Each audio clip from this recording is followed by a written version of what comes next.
speech si Pangulong Noynoy Aquino nung SONA niya at doon nga tinira niya yung MWSS. Pagkatapos ng SONA niya, what's next? So doon kami nagsimulang mag-imbestiga talaga. At doon na, nung ako ay nagpupulong na, doon ko nakita na marami pala sa mga mahihirap nating kababayan napuputulan ng tubig. Dati ang alam ko lang napuputulan, kuryente. Kasi yun ang mahal. Ang tubig, parang hindi ako makapaniwalang may napuputulan ng tubig.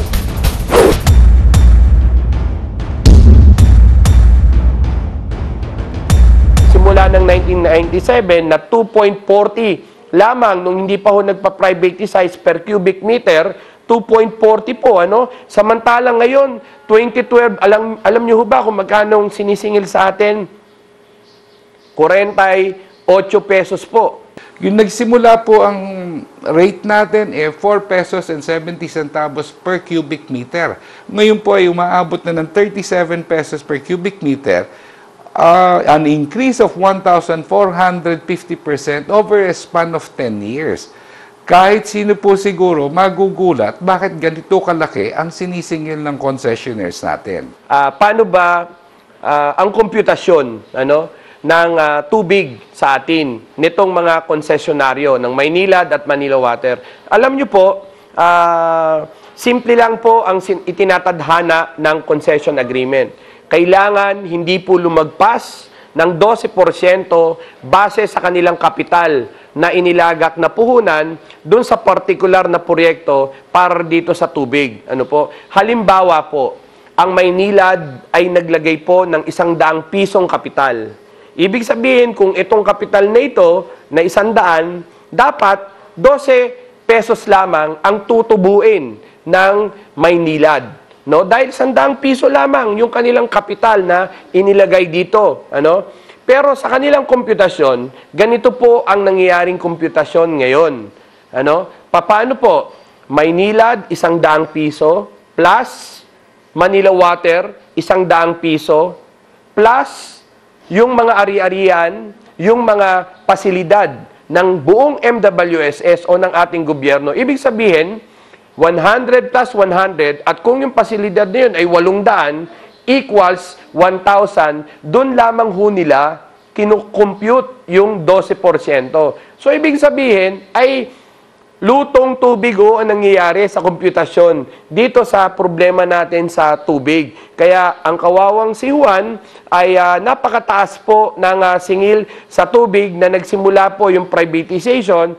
The public is not heard through sound public consultations with transparency and accountability in the setting of tariff rates to be paid by consumers.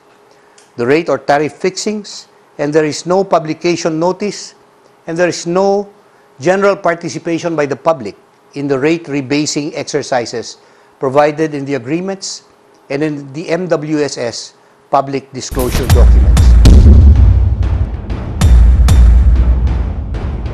Una-una, bakit hindi nakahiwalay ang regulatory office na ang pakiramdam ko, ito ang punot dulo ng lahat. Hindi independent ang regulatory office. Na yung regulatory office, recommendatory lang siya. Bawat rekomendasyon niya, pwedeng baliktarin ng board.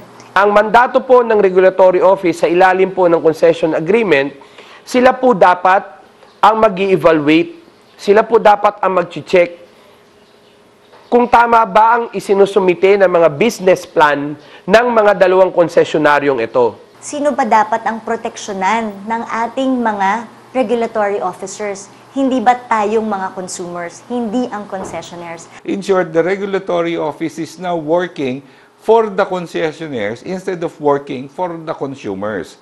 As a matter of fact, ilang beses na akong nakausap ang MWSS, humihingi kami ng mga papel ng computation na ginawa ng dalawang concessionaires para ma-justify o mapag-aralan kung paano nilang nakuha yung rate nila. Sa awa ng Diyos, hanggang ngayon, after more than a year, we have not received anything from MWSS, nor has the regulatory office furnished us with copies of where they based their decision in approving the rates we are now paying the two concessionaires. Imbis na ang MWSS ang nagsusupervise sa dalawang concessionaire, ang lumitaw dito sa kanilang concessionaire agreement, yung dalawang concessionaire ang nagpopondo sa MWSS. Kaya hindi po pwedeng hindi sumunod ang MWSS sa dalawang concessionaire. Paano mo i-regulate yung mga tao ngayon na nagpapasweldo sa'yo? Parang napaka-imposible yata nun. Bakit ho mahalaga ang regulatory office?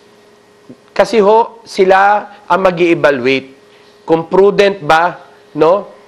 Kung makatwiran ba yung mga business plan.